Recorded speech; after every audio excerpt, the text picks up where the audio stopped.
She's the fucking worst. Just, oh, your roommate is a celebrity, so therefore she must be. Yeah, and also, so the previous scene, education shouldn't be for sale, or knowledge shouldn't be for sale. But in this scene, she's totally gatekeeping it from, is she even qualified? Yeah. Pick a lane, lady. Pick a lane. Yeah. Well, she can afford it. Like, what are you mad about?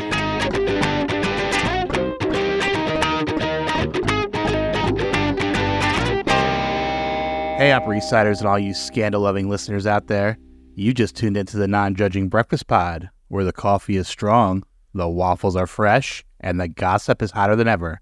My name is Leif, and I'm your seasoned Gossip Girl veteran. And I'm Steve. I'm the greenhorn, the new kid on the block. What am I now, Leif? We're about 3 seasons in. When are you going to learn to have a little faith? Keep working and your time will come. Fair enough, just as long as I don't betray the one person who trusts me more than anyone else. That'd be a good idea. So here's the deal, folks. Leif has been watching Gossip Girl since it first aired, and I'm diving in for the first time. And together we're your dynamic duo, bringing you all the drama, romance, and sometimes questionable fashion choices of this iconic 2007 series. Grab your cocktails and your magnifying glasses, because each week we're dissecting every juicy detail of the show, one episode at a time. We'll connect the dots, uncover those sneaky little Easter eggs, and of course serve up some piping hot behind-the-scenes tea.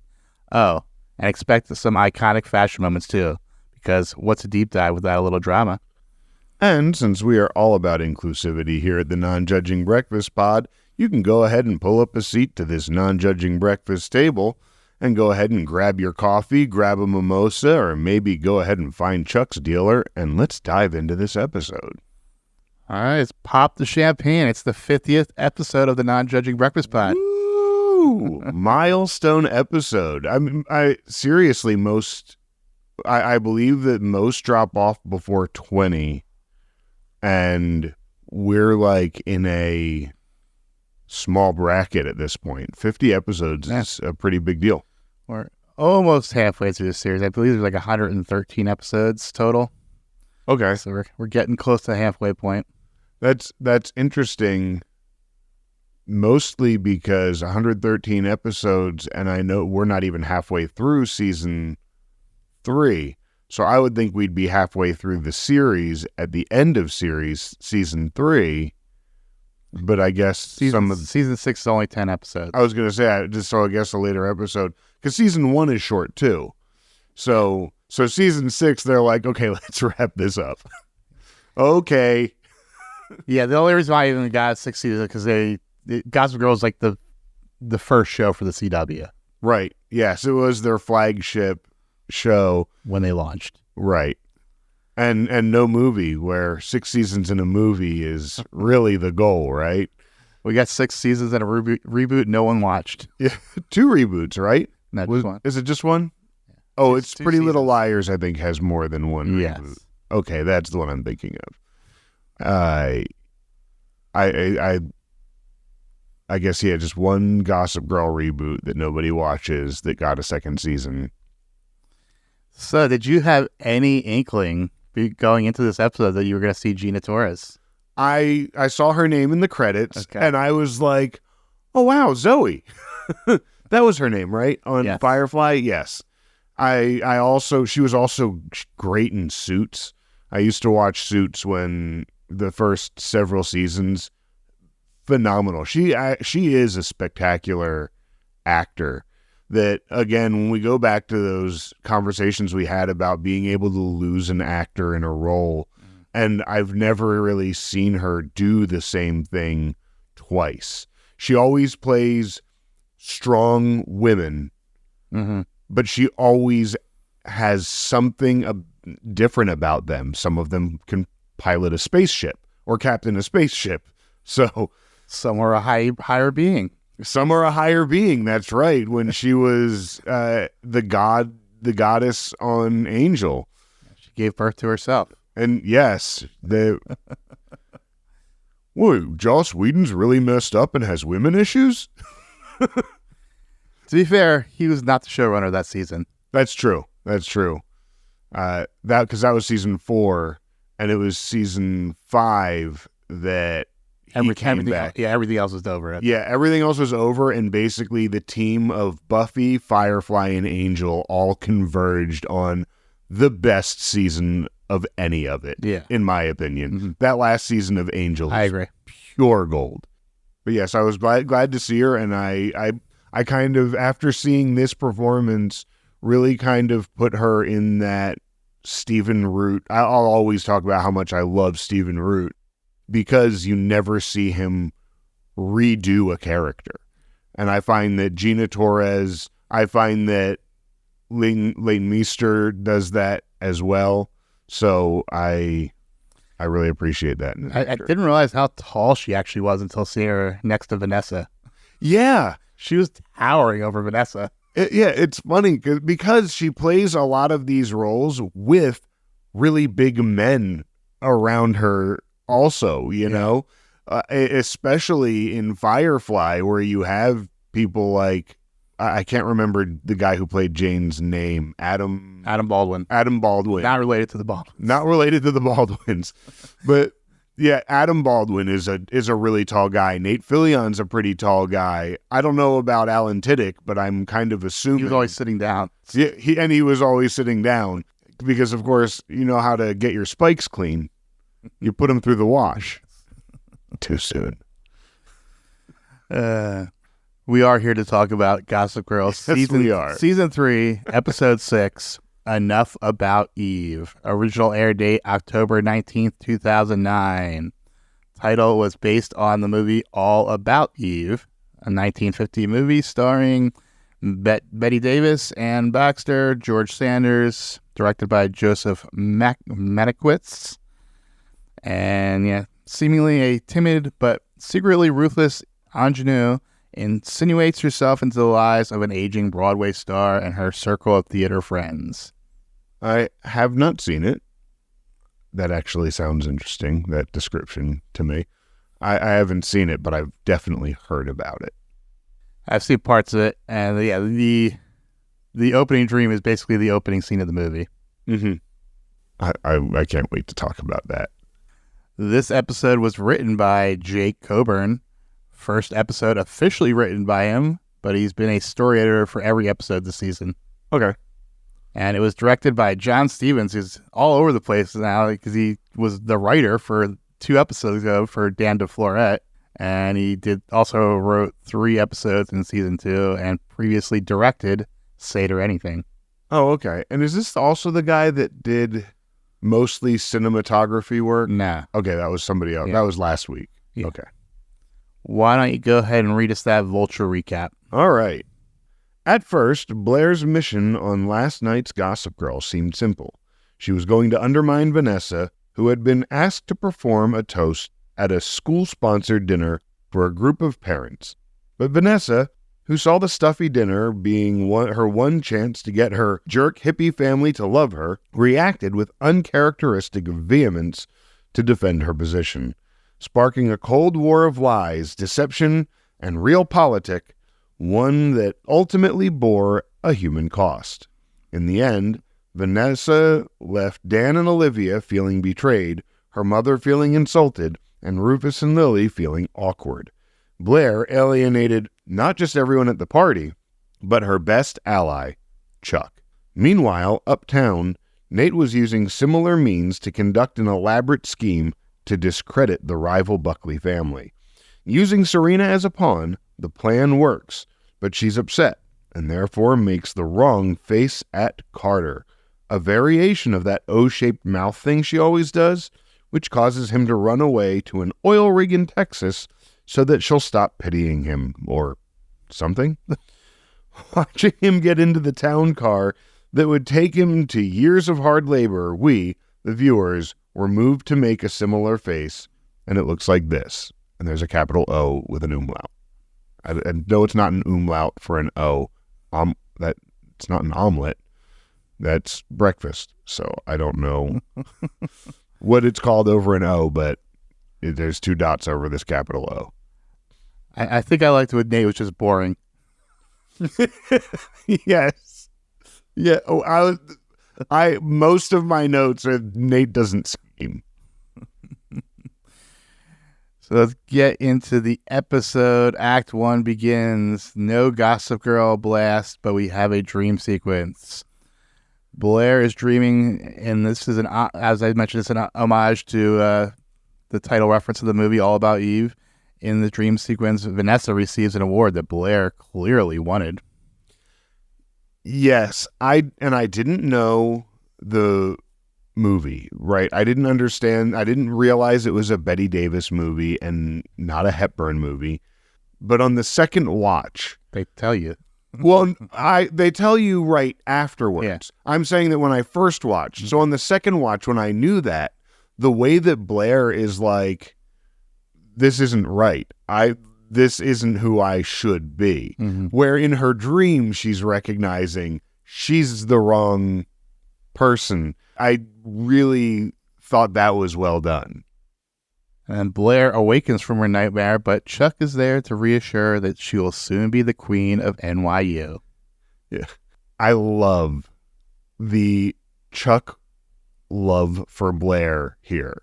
The tell me it isn't Chateau because I know how much Walter... Charade. Tell me it's not charade because I know how much Walter Matthau freaks you out. And then she says, no, I was in All About Eve. And he immediately, that's not Hepburn.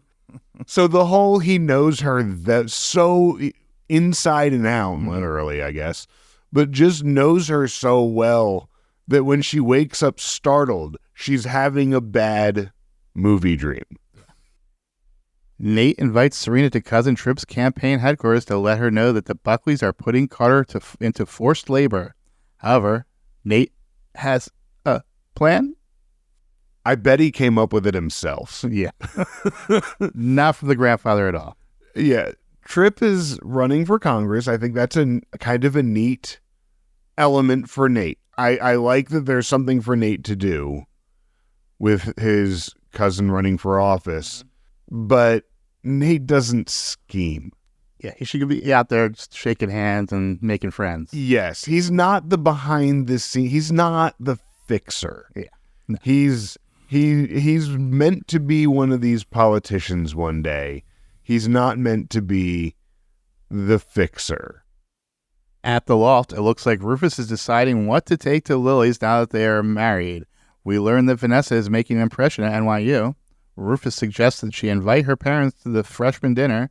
Dan thinks V is a shoo-in to give the toast, but she is suffering from self-doubt. Everyone also encourages Dan to invite Olivia to the dinner to meet the family. This whole scene was very quick fire. There was... Yeah, a lot of stuff going on. A lot of stuff going on. Was this coming back from a hiatus? I didn't look at the dates, but was this coming back from... I don't think so. Sweeps or something? The only reason I ask is because the, hey, Rufus, how's married life? Those kinds of lines aren't always a week to week, but more often let's recap what happened a while ago. Although back then when things weren't streaming yet, they still had those week to week updates. But I did just kind of have that thought right now as we were talking. And like I said, it was very quick fire. First, let's remember that they're getting married. Okay, Rufus is moving out now. Officially moving in with Lily, pulling out albums, packing up Welcome Back Cotter mugs. And then we get to the Vanessa stuff, that she's honored in the paper and that she's going to give this speech at NYU. And then we get the Olivia stuff. You should bring her to the dinner. People like you better meet your family. I actually wrote that line down. People like you more when they've met our family. Bam. And Dan, I love how Jenny says that, and Dan's like, yeah, fair. Now, not just this episode, but like the last few episodes, those Welcome Back Cotter modes have been all over the place. They have more of a storyline than Eric does. It wasn't in the episode at all. Yeah. You're absolutely right. And they've now been mentioned at least 3 or 4 times in the past few episodes. We get it. Yeah. You have welcome back Cotter mugs. And they looked plastic. Nate's big plan is for Serena, who we have never seen playing cards, to play poker with PJ Buckley to win Carter's freedom. Serena rightfully has doubts, but Nate claims Bree told him all of PJ's tells. Again, Nate, this isn't your wheelhouse. Also, is it so bad that Carter is being sent to work off his $500,000 debt on an oil rig? Well, I think it's a little more than $5,000. 500,000. Yeah. He says $500,000. Nate at some point says $500,000. Well, I think it's also implied that he's going to get beat up while he's there too. I got the impression it was more of a, here's a tough, grueling labor job, and if he doesn't cooperate, he gets beat up. Mostly, and I guess a lot of that comes from his reaction in the end, like, no, I'm going to go work off my debt. And that is sort of what gets in the back of my head of, this guy does owe them a lot of money and did do something pretty shitty. So them wanting him to come work it off, I mean, I'm kind of not super mad about that. With it, mostly because of his reaction in the end. Yeah, I guess when it was still forced labor, I wasn't okay with it. And they're like, it was the line is something about they want to get him around a bunch of Texas roughnecks. Oh, okay. I don't think I caught that line. So I think it's implied that he's going to be taking like weekly beatings. Maybe not. Okay, I'm back okay with it again. Forced labor, I'm not okay with, but beating Carter Bazin weekly, I'm not mad at it. Blair is in the dorms, flanked by her minions. They are discussing the article about Vanessa when they run into her in the halls. Vanessa gets a bit cunty and rubs it in Blair's face that Mr. Ellis just asked her to give the freshman toast. Yeah, I mean, Blair comes in a horrible dress. I hated that dress. Just because I didn't like the cut on it, I thought it just made her body shape indiscernible almost. The black against the grayish like diamond. Well, yeah, it was a box dress. Yeah, I did not like it. It made my mind, my like eyes believe twitch. That was Ellie Saab. Oh, okay. Sorry, Ellie. And Blair is also here with her new minions, who actually had a little more of a role in this episode. Mm-hmm. Yeah. Despite that, they are incredibly hard to find on the internet. I tried looking up the actors who played them. They're not listed on the wiki with the other recurring actors who were in the episode. I tried just Googling season 3 Minions, Gossip Girl. All I come up with is Penelope, Hazel, Nelly Yuki. Did you go on IMDb? Yeah, I went on IMDb. Well, yeah, I did, but not through Gossip Girl. Okay, I'll give it another check. But yeah, I looked all over and could not find the new Minions. And I was actually also surprised that not only could I not find the college Minions, whose names are currently escaping me. Amalia and Sophie. There was also no mention of Jenny's Minions, who I'm assuming aren't going to have a huge role this season, but will be coming back eventually. We shall see. Olivia is back from Japan. She has just given Dan an early iteration of a smartwatch, and Dan invites her to the dinner to meet his parents. Yeah, Olivia is really into Dan, and you really see how excited she is to have a normal relationship, and with a guy who doesn't care about all of the other bullshit and wants to meet his parents, not his publicist. Indeed. Vanessa leaves a voicemail for her parents inviting them to dinner. Gossip Girl chimes in with, "Careful, V. Don't send out your invitations just yet. We hear another girl has her eyes on the prize." Yeah, and it's interesting because, of course, the red herring is that it's between Vanessa and Blair this whole time. And now we're like, Blair was never in the running for this. Yeah. Blair's not even a consideration. Well, we're not to that scene yet. Well, I'm saying that we now know that because it was made clear 2 people are up for this. Vanessa is definitely one of them, and then we see it go to the other one who is not Blair. Mm-hmm. And that's what triggered that. It was like, oh, the other person isn't Blair. Blair's not the second choice. Vanessa's the second choice. Olivia is the first choice.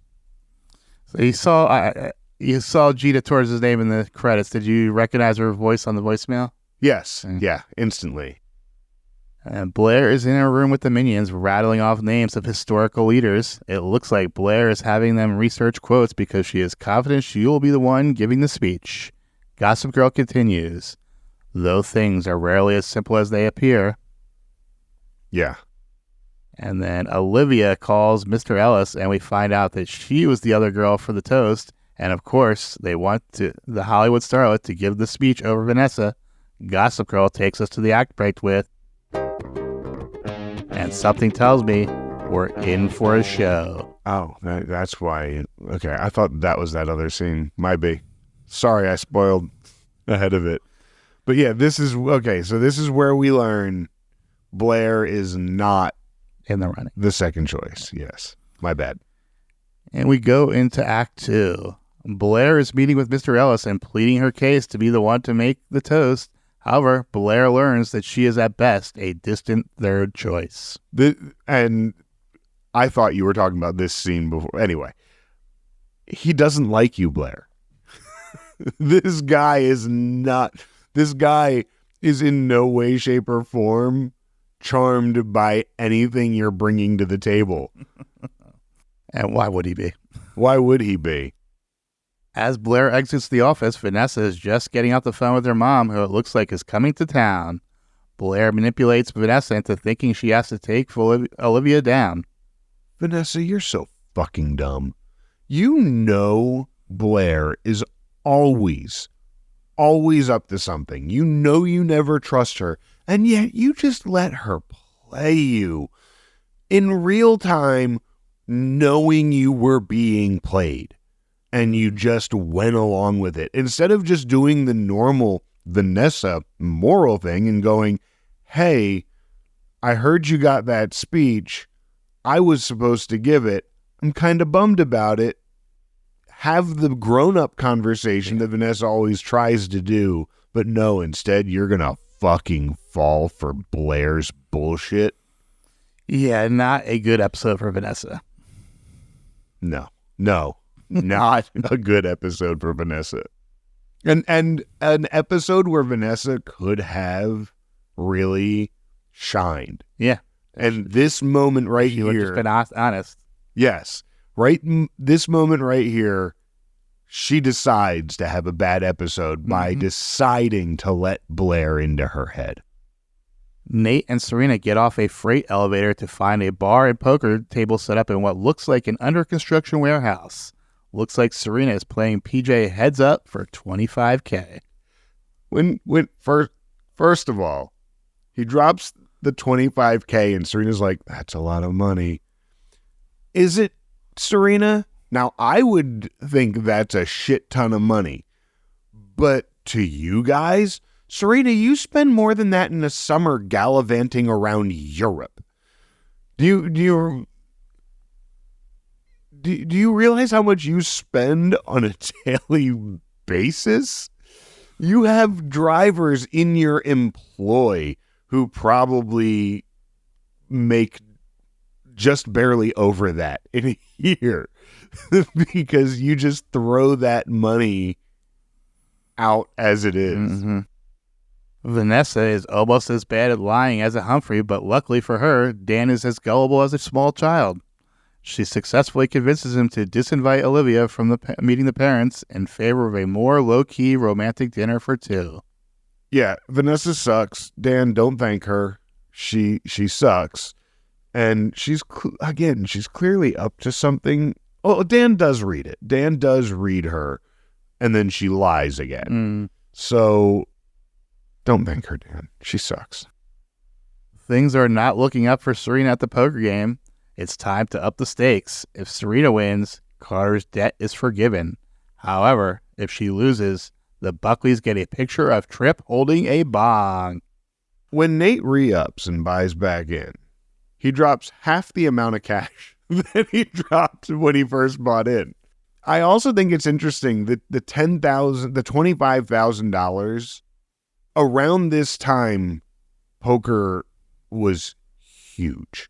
It was on ESPN, and it was, I mean, it still is, but there was that point between in the early 2000s where Texas Hold'em just went crazy, and all the big tournaments were about a $10,000 buy-in. And so I think that it's interesting that the $25,000, it's like, people know what the stakes usually are. We've got to make it a lot more than that. In their dorm room, Vanessa and Olivia are talking about Dan backing out on the Meet the Parents dinner. Olivia gives Vanessa a present she brought back from Japan. Vanessa is showing signs of guilt. However, that doesn't stop her from stepping out into the hall to accept the toast and rub it in a minion's face. Oh, yeah. So petty. So petty. Yeah. And only fuels what Blair will do when you do that shit. The minion quickly runs into Blair's room and gives her the update about the toast. Phase 1 is complete. It sounds like Phase 2 involves bringing back Chuck and Blair's sex game from the summer. Yeah, Blair is scheming and she is in full swing. Blair is in her element doing Blair shit. And it's funny. I recently, in preparing some TikToks for sort of a season 2 recap like we discussed, I was listening back to some of our old episodes, and there's this time where I was like, I don't like how Catherine is steamrolling Blair and had Blair on her heels so much. And you said, this is Blair now. Like, this is the character of Blair. And it really shines in this season, right? That Blair is constantly playing from behind and constantly trying to catch up and is completely out of her element in this season. And to see her gain this traction in the bulk of this episode, you almost think she's going to get away with it. You almost think, wow, Blair is back up to her old shit and she's flying high. And I thought, without going into what happens later in the episode, I just think that really was a reflection of, this season is a reflection of that side of Blair that is always playing from behind. Yeah. Back at the poker game, Nate gives Serena the nod to go all in. However, it looks like he got PJ's tells mixed up because Serena goes down again and PJ gets the picture of Tripp. Gossip Girl brings us to the act break with, looks like Carter's going down to Texas and Tripp's career is going up in smoke. Yeah, that photo of Tripp smoking cannabis from a bong on his bachelor party. I think this is kind of referencing Michael Phelps. Remember, there's a big hubbub about him holding a bong. Yeah, around this time. Yes, very similar photo too. Is this 09 right now? Right. So 09, Obama's president. Obama at this point has admitted to smoking weed. He admitted it on the campaign trail, and because it has been such a joke since Clinton, the I tried it but I didn't inhale fiasco. Also, we had George W. Bush, who was like a cokehead in college. So at this point in New York City, I really don't think a bong, if he was, doing rails off a hooker, sure, I could see that still being a problem. Not today. Probably not as big a deal today. I expect our politicians are doing rails off of hookers most of the time anymore. Why you become a politician? Right. That's why I become a politician if I can't get cocaine and hookers. Maybe a little ketamine. Act 3 begins. Vanessa and her mother, Gabriella, arrive at Lily and Rufus's penthouse. And Gabriella teases Rufus about the new digs. However, Gabriella gets much more serious barb in when the talk of NYU comes up. First of all, what's up, Zoe? Shout out to Gina Torres again. I hated her. I thought she did. Yeah, she was worse than Vanessa. Yes. It's like, I actually think I have a note somewhere of I know where Vanessa gets it from. Yeah, I see where Vanessa gets it from. And this is a little later. This is when her later scene when she talks about Olivia. Mm-hmm. But the whole concept of this, first of all, I'll also say I didn't realize NYU was a private school. I thought it was either a public school or sort of like Temple, where it was like state affiliated. So I didn't realize NYU was a private school. That's weird to me because it just is. But that being said, Vanessa going to a private school, you have these parents who are clearly very educated people. Where'd you go to college? Did you, and maybe they went to public schools, maybe they went to state schools. Did you go for free? Did you take out student loans, or did you go for free? Because any college you went to, you paid for it. Unless you were getting full scholarships, but someone's still paying for it. It's still not free. You still are, oh, well, I didn't pay for it. I was on a sports scholarship. You paid for it with your body for as long as you played those sports. You bring that up, and we've kind of speculated in the past that maybe Vanessa isn't as poor as she seems. Another thing that kind of popped up in the scene that might lend it to that, we've also talked about how all the Upper East Side parents call the boys by their full names. Daniel, Nathaniel, Charles. Yeah. Rufus calls him Dan, Nate. Yeah. Gabriella asked about Daniel. Will we be seeing Daniel today? That is really interesting. And because it has always made that distinction between the Upper East Side and Brooklyn parenting. It also is a level of detachment and a level of connectedness. I know that Nate wants to be called Nate because he's been in my house and I hung out with him and listened to him. Yeah. So I call him Nate. I listen to my kid and he talks about Chuck, so I know he's Chuck.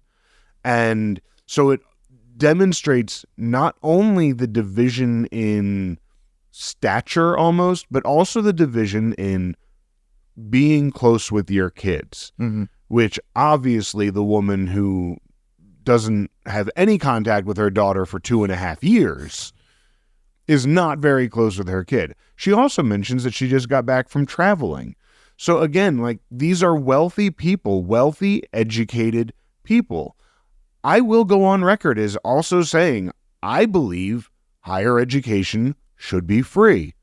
I don't believe private universities should be free, but I do believe state colleges should be free. That's a personal belief. I'm not, as an educator, and having said that, if my kid wanted to go to a private school and could afford it, then I'm not going to shit on them. Yeah. But it's even more hypocritical when the knowledge you had isn't free. You're out here fighting for union workers. What are you doing? Are you a community organizer? Where did you learn how to do that? Are you lawyers? Yeah, so many questions. Yeah, it's just so... I'm 100% opposed to putting my shit on my kids. And parents who put their shit on their kids suck. And every parent does it, and I know I have done it, and I still do it, but it's a goal to not do, and especially not openly show disappointment in a decision they are confident is good for them. And they do that. My kids make decisions that I'm like, ooh, I don't like that decision. I'll voice my opinion on what they're doing, but they make the decisions and I support what they are doing. The level of just shittiness from this parent, this whole episode drives me nuts. At a bar, Chuck and Blair are discussing getting back to their game. The target, as you may have guessed, is Mr. Ellis. Yes. Chuck doesn't hesitate. I know early on we talked about Chuck being bi in the books and how it was kind of a missed opportunity for the show. At the same time, he's very confident walking up to this man and knows that he can seduce this man. Yeah. And so it really does kind of lend into, with other things he says later in this, it lends into the fact that there is a bisexual, he's on that spectrum somewhere, which I think the Kinsey scale or something. The Kinsey scale, yeah. he yes, exactly. And he's definitely not all the way at the hetero end. Right, exactly. Exactly. Serena feels horrible about ruining Tripp's campaign and wants to help Nate talk to the grandfather about it, but Nate pushes it off. Nate takes a call from the grandfather and reveals to the audience that the picture was a setup. Unfortunately for Nate, Serena overhears as well.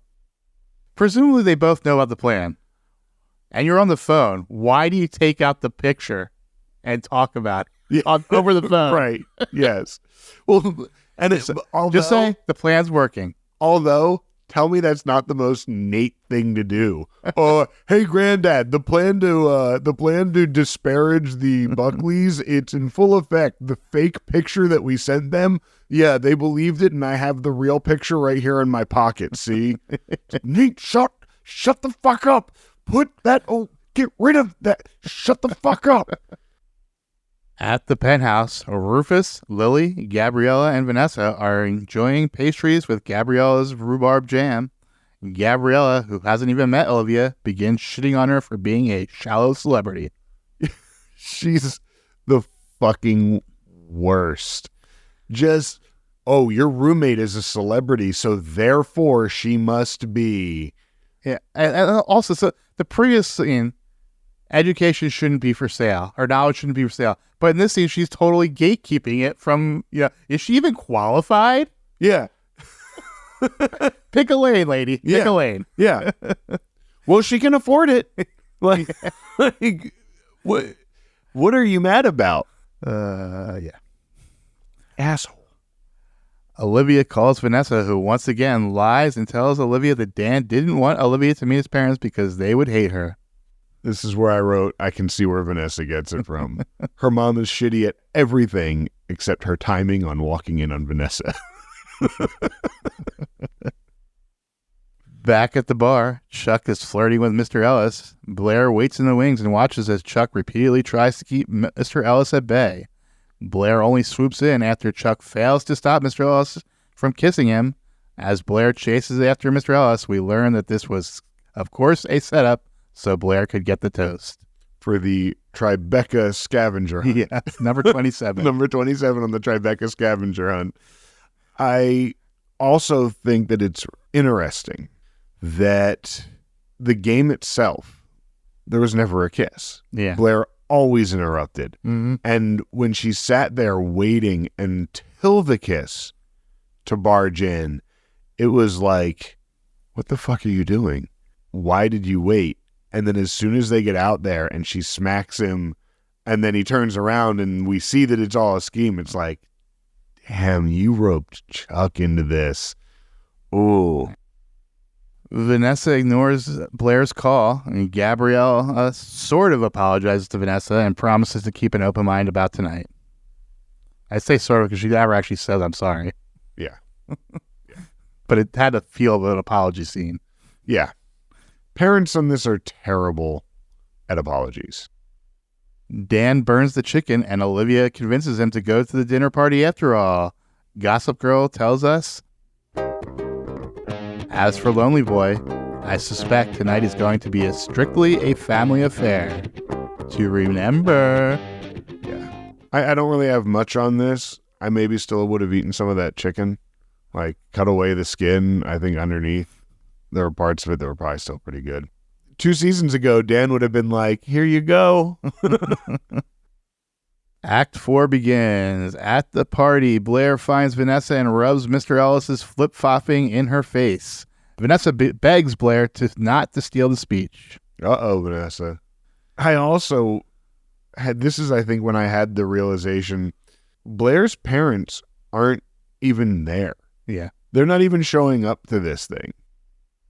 Dan introduces Olivia to Rufus and Lily. Olivia starts acting very out of character and tries to big-time Lily with her insider connections. Yeah. Olivia, what are you doing? Well, how is this how you... Oh, yeah, Dan is worried because his parents don't like vapid Hollywood celebrities. You know what I'll do to show them? I'll be exactly what they don't like. Who? How is that? Yeah. Your Pretty logic. Stupid. And also try to big time Lily, really. I mean, she's like best friends with a major designer, has been a Manhattan socialite for over 20 years. Yeah, Lily could probably fucking crush you. Is apparently best friends with Mayor Bloomberg, who is richer and more famous than most celebrities. Yeah. Huh. That Olivia girl, she irked me. I'm going to buy the production company doing her next 4 films and shut them down and then sell them at a profit. Chuck's plans are canceled, so he also shows up to the dinner party. Amalia starts to blab about Blair's plan, but stops herself too late as Chuck sees Blair and Mr. Ellis chatting it up like a couple of besties. I love that Chuck calls her a minion. Hey, you're one of the new minions, aren't you? Yes. Where is she? Where's Blair? Serena confronts Nate about his lies. Nate finally reveals the true plan to discredit the Buckleys. Serena promises that Nate is going to regret lying to her as she walks off, cell phone in hand. The way that he's like, I'm sorry for lying to you, and she's like, you will be. And it's like, oh God, it's vengeful Serena. We're going to get another spoonful of vengeful Serena. I'm not mad. But as we see her walking off and the scene ends, we clearly hear her calling information. Do we really think PJ Buckley would have a listed number? Yeah. I also want to point out that once again, Nate is just being used by people. He is just, it's often his family, and here his grandfather is just using him to help Tripp win this campaign. And Nate just is blind to it. Family helps family. Yeah. At the party, Olivia is still acting weird and out of character when Dan pulls her aside to ask her what the fuck is going on. Once they actually communicate with each other, they quickly figure out that Vanessa lied to both of them. Just as they come to this realization, they spot Vanessa stealing the microphone. Yes. I again reiterate, why are you acting like this? And it's good that they finally talk to each other and have that conversation. They should have had that conversation at the house. Olivia should have asked Dan why. Dan should have asked Olivia why, if that was on their mind. Well, Vanessa just kept getting in there at the just at the right moment to tell another lie. Exactly, or to put another thought in their heads. Yeah. And going back to Olivia's plan, I think she's basically just pissed off that Dan, she thinks Dan's embarrassed by her, so she's just blowing shit up. Yeah. I do see that side of it too. Backstage, Vanessa hides the microphone and tricks Blair into revealing her true feelings about her own superiority and also the fact that she lied to Chuck. Just talking to my purse. Yeah. Vanessa, why do you think you're so much better than me? And please talk directly toward my purse. No, louder. I'm going to move it closer. Now tell me. Ha. Wait, there was a microphone in there? Blair steps out onto the stage and everyone silently judges her, including Chuck, who turns away in disgust. Vanessa momentarily cracks an evil grin until she is quickly confronted by a pissed-off-looking Dan and Olivia. Gossip Girl quips, "Sorry, ladies. Les jeux sont faits. Thanks for playing each other." Yeah, you two fucked up. You went at each other, and you both fucked. I love how disappointed Rufus was. Yeah. If you're curious, the les jeux sont faits, the literal translation is, so les jeux means the games or the plays, and sont faits means are made, but the more accurate translation would be the bets are placed. Something you would hear at a Monte Carlo casino before a game of roulette. Mm-hmm. I can't remember if it's here or if it's right after where where Rufus says, "Was that Blair? Someone really should have looked over that speech first." Best Rufus line in a while. Because Rufus hates Blair. Rufus has never liked her, and for good reason, but that was so funny. Act 5 begins. Vanessa confesses that she is the worst to Dan and Olivia. Gabriella walks up behind Vanessa just in time to hear Vanessa say she wishes Rufus and Lily were her parents. Her day just can't get any fucking worse. She's like, man, all this stuff, but my parents just totally fucking suck and they're the worst, and I wish that your parents were mine. Oh, hi, my Vanessa. mom's right behind me, isn't she? Lily helps Blair realize just how much she fucked up with Chuck. Lily advises Blair to give Chuck a night to lick his wounds. Lily being an awesome mom, again, to someone who's not her kids, but also Lily just coming in there very much, I understand ambitious women. Like, this is Lily's life. She has never judged Blair for all of her bullshit and schemes. She sees Blair for what Blair wants to be. I think that this scene really kind of reestablished the relationship between the two of them and put Lily in more of a mentorship role, because here is this power. Lily is everything that Blair wants to be. Yeah. And so for everything you want to be like, you done fucked up, go let him go lick his wounds and call him tomorrow. But if you don't get him back on your side, that you need someone that you trust or you're screwed. Yeah. They kind of hammered home two themes in this episode. One, communicate with your partner. Yes. Both Chuck and Blair and Dan and Olivia. Yeah. And then two. And Nate and Serena. Yeah. If Nate would have gone to Serena and been like, here's the whole plan, play along, Serena would have done it. Maybe.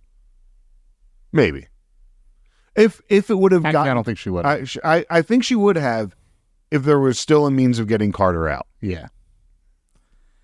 But then the second one is that Blair and Vanessa are basically two sides of the same coin. Yes, very much. Especially now that we're seeing evidence that Vanessa is even more wealthy than she's ever portrayed. That it's not that she couldn't go to college. Her parents wouldn't pay for her to go to college. Serena is lighting an abundance of candles in anticipation of a romantic reunion with Carter. Apparently, you can look a gift horse in the mouth because Carter decides he would rather work on an oil rig than to be pitied by Serena. Yeah. Carter being real. I actually respected this move. And this is at the point where I was like, and now also, is this it for Carter? Okay. I'm always just waiting for him to get the axe just because I know it happened. I wasn't mad about when he was clearly like, no, I agreed to this. I need to do this. I understood him, I wasn't mad about it. And especially like I don't want you buying my way out of these problems. And yeah, I wasn't mad at Carter. Yeah, but the money was already spent. That's true. That is true. Vanessa chases down Gabriella to apologizes. Gabriella tells Vanessa to take a hard look at herself to figure out if she likes who this place is turning her into. How do you know what this place is turning your daughter into? You didn't hear the speech. You saw one bit of bad behavior that she was doing last year when she was in high school and you weren't there to parent her. You're not even a parent to her. What do you know what she was before to say that this is what she's turning into? You don't fucking know your kid. You don't have a relationship with her. So save your disappointment for someone who you actually fucking raise. Rufus and Lily, unsurprisingly, think Olivia is the worst. Olivia is trying to apologize for her earlier behavior when Mr. Ellis surprised her by calling her up to give a toast. A young fan asked for a selfie with Olivia. Cute. And it was funny. And yeah. Blair and Vanessa share a moment of solidarity as Gossip Girl has this to say. Nice try, ladies. You came out swinging, but never stood a chance against a Hollywood heavyweight. Who was never scheming at all. No. Who was just along for the ride. You both schemed your way out of this and gave it to the person they wanted to have do it all along anyway. Mm-hmm. We go into the epilogue. Olivia is getting a second chance at making an impression on the Vanderhumps, this time with Jenny, but no Eric. Vanderhumps. I think that's the first time I've heard you say it. Because they're officially married now. Yeah, they are. It didn't. It took me a second to be like Vanderhumps. In my mind, I immediately heard Vanderpump, which Robin loves. Vanderpump Rules. The fact that I know what Scandival is, whatever, the Tom Sandoval situation, the fact that I know that name makes me want to play in traffic. and I'll be watching that show. I'll be doing something at home and Robin will be watching it and I'll hear something and I'll relate, or I'll hear it referenced in pop culture somewhere. I'll be like, God damn it. Blair goes to Chuck's hotel room to apologize, but Chuck isn't ready to forgive just yet. We get a needle drop as we begin the episode ending montage with Edward Sharpe and the Magnetic Zeros classic pop, Home. I thought that this was such an interesting choice for a song because you have these people who their homes are not homes right now. Rufus is leaving his home to a new home that he doesn't feel comfortable in yet. He made that clear to Gabriella. This is Lily's place. And Lily said, no, this is our place. You have Blair who goes to seek Chuck, who is his home. I mean, especially if you listen to the lyrics to the song, that whole song has absolutely nothing to do with a place. It has to do with the people you're with being your family. Yeah. And she goes to Chuck, and Chuck isn't ready. I was worried Chuck had someone in there with him. But he closed the door and was alone, and I'm like, okay. I thought there was going to be an orgy happening. He's shh, and like opens the door to talk to Blair. But he's in solace because you see Chuck seriously hurt. His point to her. I know how you feel about the people you manipulate. Yeah. Ooh, that is rough. That is rough. Mm-hmm. And you also have Vanessa, who we haven't gotten to her next scene yet, but again, in with this song where home being family and her mom doesn't even stick around. We see Vanessa has been stood up by her mom, who is already on the road home. Gossip Girl chimes in with, when it comes to family, we're all still children at heart. Yeah, Zoe's a bad mom. Yes. She was that. You didn't even go for it. You had to skip town so you couldn't. Hey, New York traffic is rough. I mean, I know it, but like, oh man. Do you really want to spend time with Vanessa? Okay, fair. I keep putting this as my kids. I keep thinking about my kids, and my kids are pretty fucking awesome. So, like, I keep thinking about when I go to Lock Haven, I'm definitely going to take Jake to the Texas before I head out of town. I'm definitely going to see him in the morning before I leave. I keep thinking about my kids who are really cool and a lot of fun to be around and who don't suck. Yeah. So I guess if I was Vanessa's mom, I'd be pretty embarrassed just in general about what a annoying person I created in the first place. Brunch with the Vanderhumps appears to be going smashingly, and even Serena is there now. Gossip Girl continues, no matter how old we get, we always need a place to call home. I love how Rufus is instantly over it. How it's not. Well, he's got his mugs now. He's got his mugs now. I love. They're like main characters. Yeah, I loved their reception at the beginning of Brunch of Olivia, and I loved the little. Oh yeah, Travolta has some of those. Oh, I'm kidding. It's like fuck. I don't want to actually be the person. Yeah. So I thought that whole thing was really cute, but I also just loved Rufus being like, yeah, Dan explained, toppings. I love that about Rufus. Rufus embodies that unconditional forgiveness that a parent has to have. As long as it's Dan. As long as it's Dan. Well, he forgave Jenny. It wasn't unconditional, so... We see Chuck was lying about having a meeting. He just wanted to drink alone. Gossip Girl continues, because without the people you love most... Yeah, I spoiled that. Yeah. And then Carter is taking a town car to the oil rig, and Gossip Girl continues, you can't help but feel all alone in the world. At least you get a limo to your oil rig job. They pick you up. They pick you up at your house. Yeah, to drive you to the airport, probably on a PJ out to Texas to work off the debt. It's costing you more. It's probably costing them like a third of your debt just to get you to Texas. Blair finds Vanessa and joins her at the cafe. Gossip Girl concludes with, fortunately, misery loves company. Well, for now at least. It was a great ending. The two of them sitting there together. I really liked that. I really liked they were losers together. We saw it earlier when they stood together when Olivia got the speech, and now we see it here that the two losers are being losers together because they fucked up so bad. And now they realize that, and like you said, that they're two sides of the same coin. So this is the full Gossip Girl final monologue. When it comes to family, we're all still children at heart. No matter how old we get, we always need a place to call home.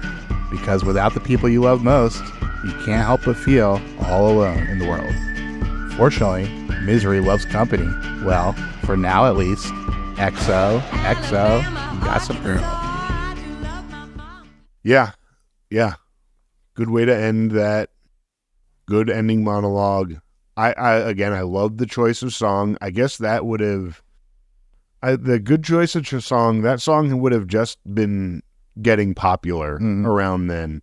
Because I know I heard it by the end of that year. I heard it in like November, December that year for the first time.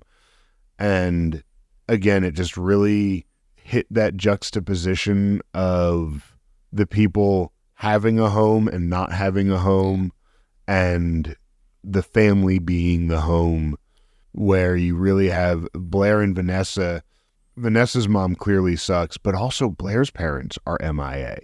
Like, Blair was about to give this big speech too. Blair was on the ropes to give this big speech too. You're telling me that Harold and Eleanor couldn't fly into New York for a night? So they both have really nobody that's their actual family. Well, that is our episode. What's coming next? I'm wondering what the next steps for Blair and Vanessa are, especially since in previous seasons we had the Vanessa episodes and the non-Vanessa episodes, but she's really full-time at this point. She lives in the same dorm as Blair. So I'm curious to see where that's going. I believe that they might be on a slight path to a seeing eye to eye. I think that could make an interesting team up in the future. I'm really curious about Blair and Chuck. I'm wondering if this is the thing that Chuck doesn't get past, and I think that this could be the thing to break them up. All this time I was sure it was going to be another person, but I think this could do it. Or at least, even if it doesn't do it, it could lead to it. That now that trust has been broken. Yeah, once you glue something back together, it's never as strong as it used to be. Yeah, I also think Sabrina is going after Nate right now. Sabrina? Oh, Serena. I did that at home, too. I kept calling her Sabrina for some reason. In a sexy way or in a revenge way? In a revenge way. Okay. In a revenge way. That she's... Serena does not like to be manipulated and used, and does not take kindly. And Serena is not... she's sort of girl Nate in a lot of ways. That it's the thing in front of her is the thing that she's going to go after, that kind of golden retriever thing. And when she's angry, she just gets blinded by it. Like what she did to Chuck when Chuck hurt her feelings and she ruined $1 million business deals. And so I think that right now Nate is in her sights. Meanwhile, I think Nate is a clueless Labrador who's doing granddad's work because grandfather said, Nate, I need you to do this thing, and Nate just does it, which is what Nate has done all along, is what he is told. Well, let's go ahead and get into some segments. This week in fandom, we jumped into the Wayback Machine to visit the fan forums from 2009. Hello there, Peabody here. And this is the Wayback Machine for traveling through time. And this is my boy, Sherman. Speak, Sherman. Hello. Good boy. And most people thought this was a pretty bleh episode. Really? I enjoyed this episode probably more than most of this season so far. A lot of people saying Jenny needs to do more to do. Yes. Verified. Cosigned. And yeah, there's also a lot of discussion on Taylor being wasted on the show and some random shade being thrown at Nina Dobrev's because they think Taylor should have been Elena. Because Vampire Diaries started this year. Okay. So they thought that Taylor should have been the main character of Vampire Diaries. Because in the book, she's blonde. Oh, okay. So now I have not watched Vampire Diaries. And so I'm assuming, so they wanted Taylor to leave Gossip Girl to go be the main character on this other show. And now you're also saying that she was drunk on the show? What was the first thing that you said? I thought she's wasted on the show. Oh, see, when you first said that, I took that as wasted. Her talent is wasted. Her talent is wasted. Okay. Because she has no storylines. Yeah, they haven't really been giving her much. And she's electrifying everything she has done. That little interaction with Olivia. Mm-hmm. She's so cute in it. Yeah. The one-liner during the sewing marathon, you can go. She just owns what she does. So I can understand that argument. But also, she probably didn't really want to be on Vampire Diaries anyway. Yeah. At this point, she's pretty fucking sick of acting altogether. And her band is starting to take off. We were, when we went up to the baseball game yesterday, when we went to see the Iron Pigs, a Pretty Reckless song came on my playlist. And it was one of those songs, it's like, God, she's fucking pissed. And it was a slow song, but it was just all about being fucking used and manipulated to be an actor. And that first album has so much on it that it's like, oh, she was not happy. That is it for this week in fandom. Let's move over to episode grades. You went first last time, so I'm going to go first this time. I kind of agree with the fans. This was a pretty middle-of-the-road episode. Give it a slight bump because of Gina Torres, so I gave it a C+. Wow, okay. I don't think we've been this far off in a while. I actually gave this one an A-.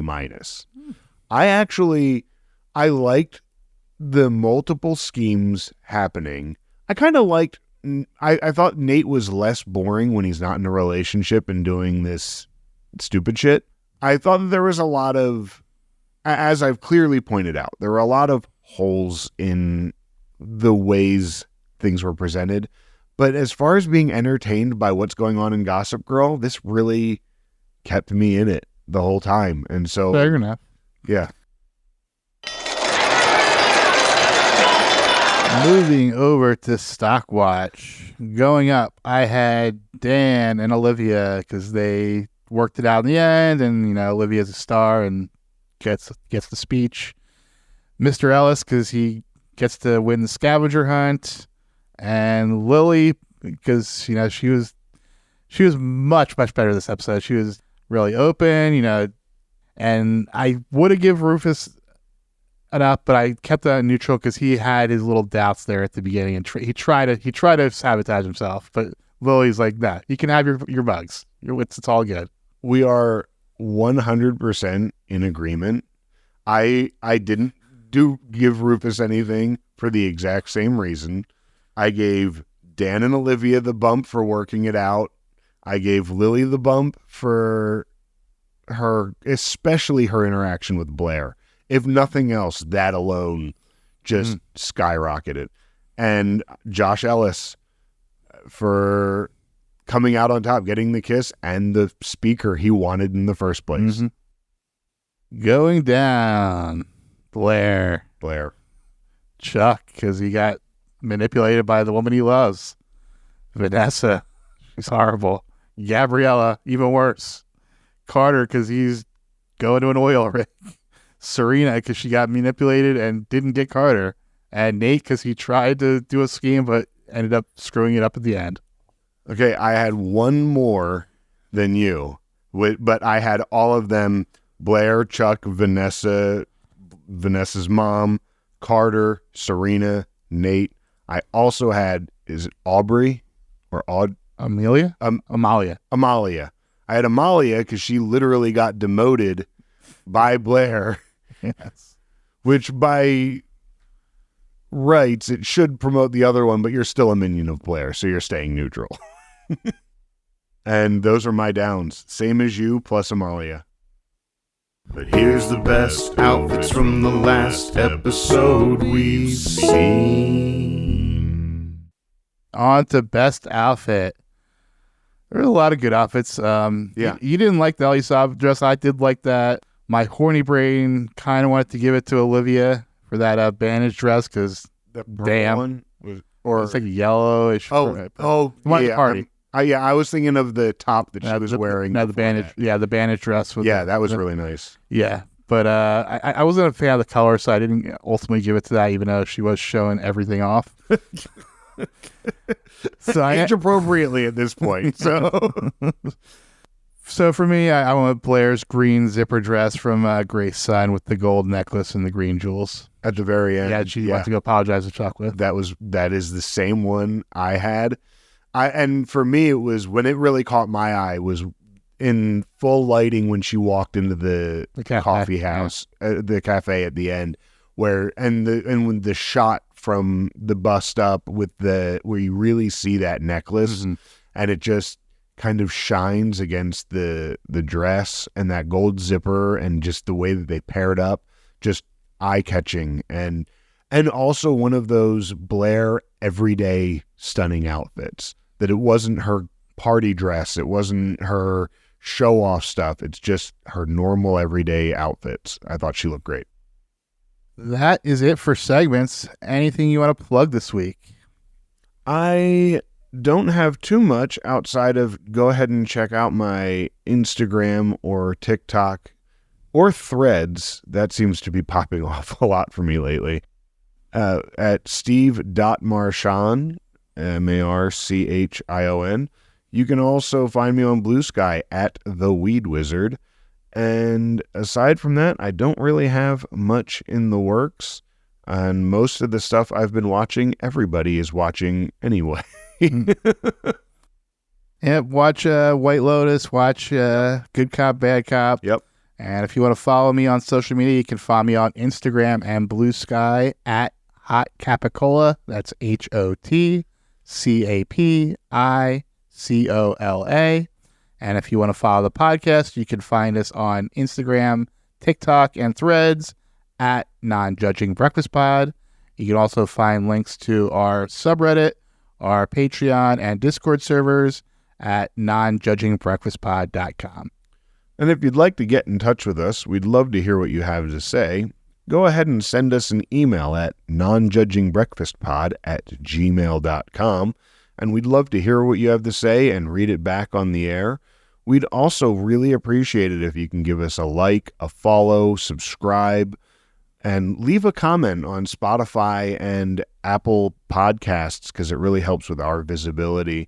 And while you're at it, go ahead and tell your friends what you're listening to. Get them to chat about us during the week and make us your new water cooler talk. And we will be back next week to talk about Season 3, Episode 7, How to Succeed in Bassness. I saw the title. The Max episode description reads, Chuck's Club opens. Oh, shit. Well, until next time, you know you love us. XOXO. Every time you walk away, run away, you take a piece of me with you there. Every time you walk away, run away, you take a piece of me with you there. Every time you walk away, run away, you take a piece of me with you there. Oh, it seems I'm walking right to your door. My heart's still resting, looking for something more. Are you ever gonna see everything you mean to me? I'm trying really hard to believe. Every time you walk away, run away, you take a piece of me with you there. Every time you walk away, run away, you take a piece of me with you there. Every time you walk away, run away, you take a piece of me with you there. Never feels right when I'm out here on my own. I left last night and it feels like way too long. Are you ever gonna see everything you mean to me? I'm trying really hard to believe. Every time you walk away, run away, you take a piece of me with you there. Every time you walk away, run away, you take a piece of me with you there. Every time you walk away, run away, you take a piece of me with you there. Come back to me. Smile and you'll make my life complete. Every time you walk away, run away, you take a piece of me with you there.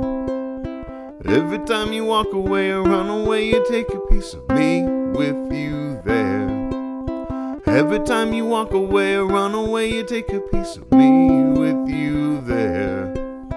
Every time you walk away, run away, you take a piece of me with you there. Every time you walk away, run away, you take a piece of me with you there. Every time you walk away, run away, you take a piece of me with you there. Every time you walk away, run away, you take a piece of me with you there. Every time you walk away, run away, you take a piece of me with you